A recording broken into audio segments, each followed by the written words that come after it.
que tiene que ver con estudios, con informes, con números. Siempre que hablamos de números y estadísticas, cabe esa posibilidad, ¿no? Que el número te pegue en el estómago porque tiene que ser un número. Es complicado, es doloroso, pero son necesarios para poder hacer al menos, diagnósticos iniciales. Una noticia, no sé a ustedes si les pasó lo mismo, que remite a la juventud y los estudiantes universitarios. ¿Ah?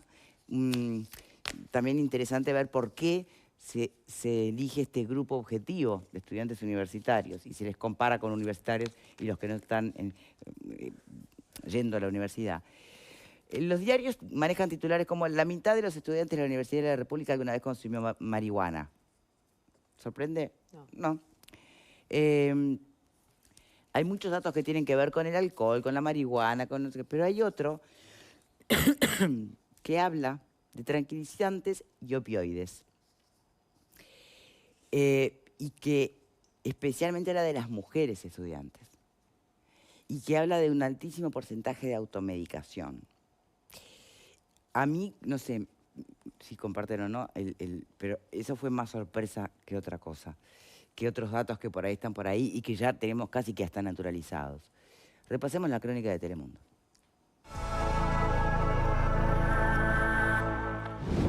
Los datos generales de consumo de drogas en los estudiantes universitarios están dentro de los parámetros esperables de acuerdo al comportamiento de la población en general, salvo por los de consumos de psicofármacos que llamaron la atención del Observatorio de Drogas. La encuesta, respondida por 3.000 estudiantes de la Universidad de la República en el primer semestre de 2024, da cuenta de un consumo mayor de esos fármacos al que era esperable, en especial en las mujeres. Los datos señalan que el consumo de tranquilizantes en los últimos 12 meses en la población general de la misma edad de los universitarios suele rondar el 6,6% para los varones y el 8,8% para las mujeres.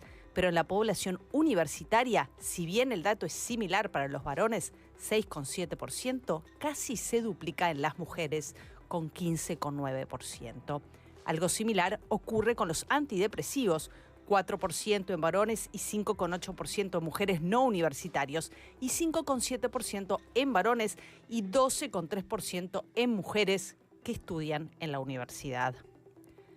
Con los opioides en hombres y mujeres no estudiantes es de 2,8% y 4,9% respectivamente, y 4,9% y 7,9% para los universitarios. En todos los casos, el consumo de psicofármacos de los estudiantes universitarios es superior. Y nos está acompañando una investigadora del Observatorio Uruguayo de la Junta Nacional de Drogas, Jessica Ramírez. Gracias por estar aquí hoy. Muchas gracias a ustedes. Bien, yo traía a colación que fue lo que por ahí a mí personalmente más me llamó la atención. Tal vez no para ustedes. ¿Cuáles serían para ustedes que están bien en el tema los datos más alarmantes? Si es que hay algo que genera alarma, no lo sé. Bueno, en realidad hay datos que se esperaban de alguna manera porque vienen siendo, vamos a decir, en línea con los otros estudios que hacemos en otras poblaciones. Pero lo que tú mencionabas respecto al consumo de psicofármacos, ese sí fue un dato que sorprendió. Y sorprendió en particular por lo que interesa desde el Observatorio Uruguayo de Drogas monitorear, que es el uso indebido, lo que llamamos uso indebido, que es el uso sin prescripción médica, sin la supervisión médica. Entonces, 41% llegaba en ahí, realidad, ¿no? ahí hay que tener cuidado en cómo se leen los datos. Es el 41% de quien consume. Sí, bueno, porque claro, muchas veces sí. se dice el 41% de No, los universidades, entonces hay que tener como mucho cuidado. Sí, o sea, lo que nosotros encontramos en primer lugar son las prevalencias, ¿sí? Las magnitudes, o para decirlo, la proporción de estudiantes que dicen que alguna vez en la vida, en los últimos 12 meses, consumieron esa sustancia. De esos que consumen, indagamos cuál es el perfil, si lo hacen con prescripción o sin prescripción. Y ahí es donde está ese dato de esa proporción que consume. No, pero a ver, cuando se hace el análisis entre las mujeres que van a la universidad y las que no, ahí cómo son los números. Ahí lo que vemos es que la prevalencia es la proporción de mujeres universitarias sobre el total de las mujeres que dice consumir. Bueno. ¿Sí? Si yo comparo ese indicador con respecto a las mujeres de población general, Sí. es donde vemos que el consumo es mayor en las mujeres universitarias. Exacto. Sí. Y la primera pregunta es ¿por qué? Tiene que ver con, y sin entrar en la autoprescripción, la carrera universitaria angustia, estresa, se te complica más la vida siendo estudiante que no siéndolo. Obvio. Bueno, nosotros lo primero que tengo que decir es que este estudio es un estudio... Pero el que no estudia no es porque se quedó rascando muchas veces, capaz que tiene un montón de problemas mayores. El estrés laboral y el estrés estudiantil son distintos. Yo, que nunca me puse nervioso, siempre recuerdo a mi papá que decía, a mí empieza a hacer calorcito de primavera y me broto. ¿Por qué? Porque me acuerdo de los tiempos que tenía periodos de exámenes, porque en esa época eran en la primavera y el verano. A ver, Jessica. Sí, acá lo que necesitamos hacer es una puntualización. Este estudio, bueno, primero contarle un poquito las características metodológicas para que se entienda qué podemos decir y qué no se puede decir a través de estos datos. Bien, gracias. Eso es importante porque muchas veces estamos como tentados a agarrar los datos y hacerle decir más cosas de las que pueden decir y están construidos para responder algunas preguntas concretas, y no otras todas. no. Ahí Exacto, está. bien, Entonces, bien. bueno, hay reglas claras en la investigación científica que debemos como respetar.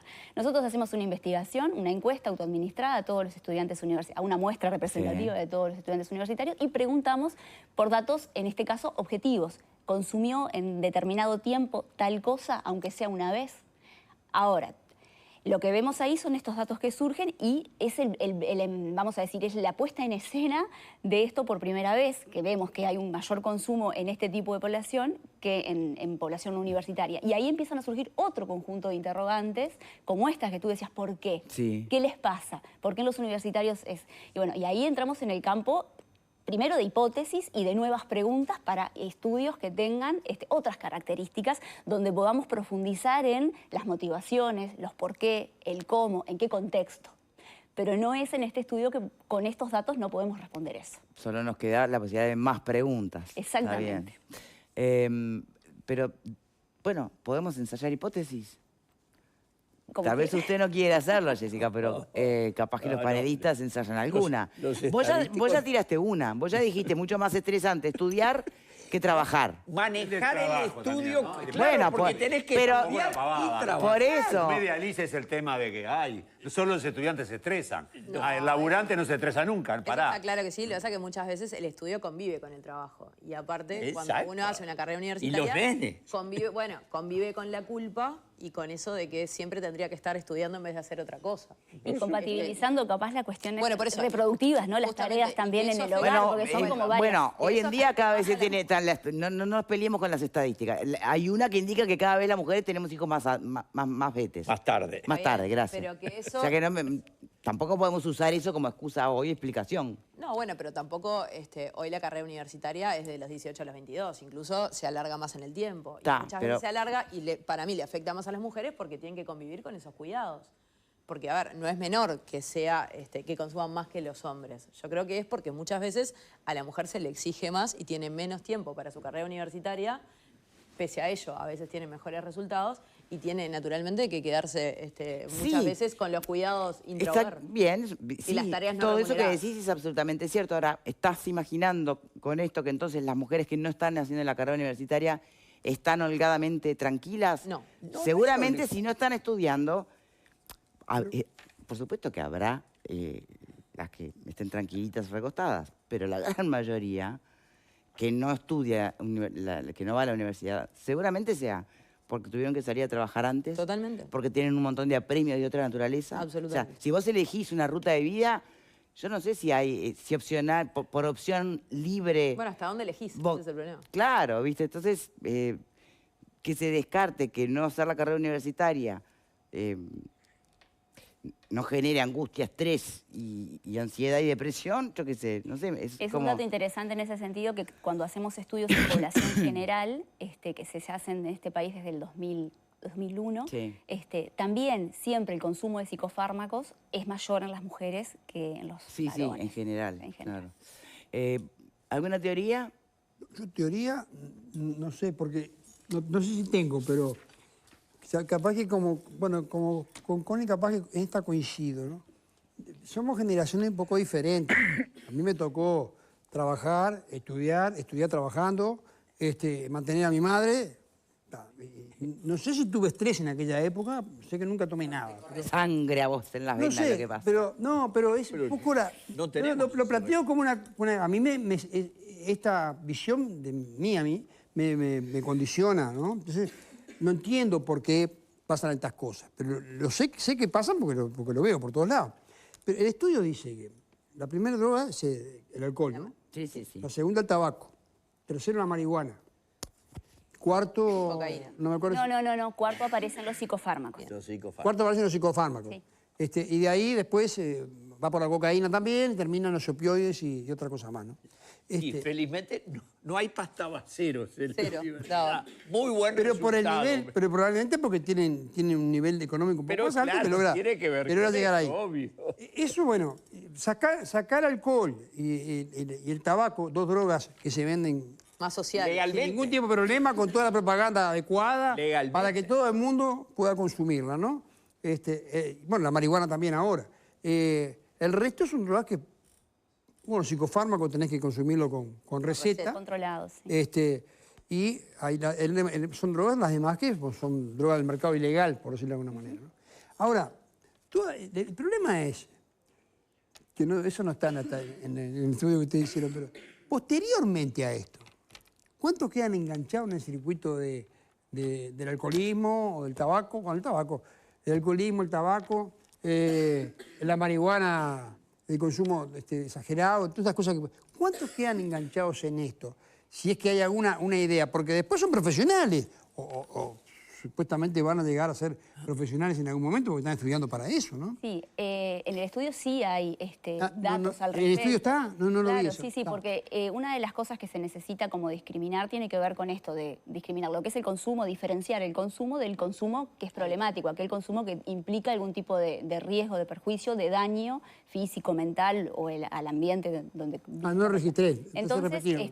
nosotros tenemos datos de la proporción de aquellos que consumen que tienen algún signo de uso problemático en el alcohol, en el tabaco, en cannabis también.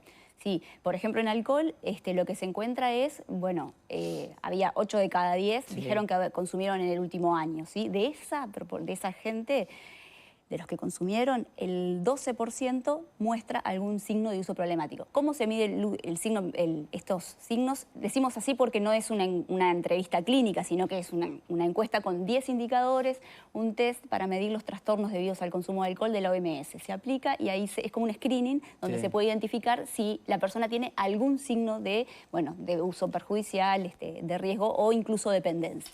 Eso está entonces en el 12% de los que consumen. ¿Sí? O sea, del 80% el 12%. ¿Sabes? Viene. Para llevarlo a la población total y para tener una dimensión de cuál es la problemática, estamos hablando de 1 de cada 10 del total de universitarios. El 10% de los universitarios tiene algún signo de uso problemático de alcohol.